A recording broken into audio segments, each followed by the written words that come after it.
займемся ремонтом. И сегодня будем сверчков искать в трансмиссии вазовской классики.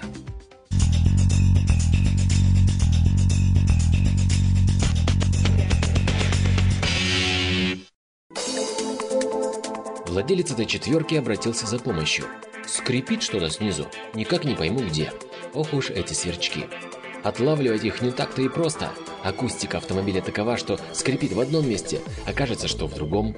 Но в данном случае скрип был однозначно связан с вращением карданного вала.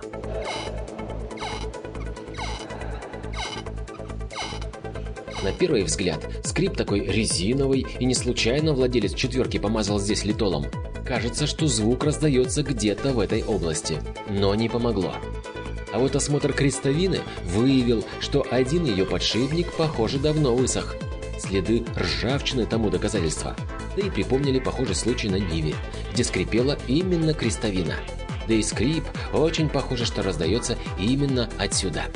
Посмотрим, как устроена эта нехитрая деталь. 4 игольчатых подшипника, внутри смазка. Если она высыхает, то может появляться скрип. Логично. В общем, сверчки обычно не так страшны, как неприятные. Но лучше все-таки их отлавливать вовремя.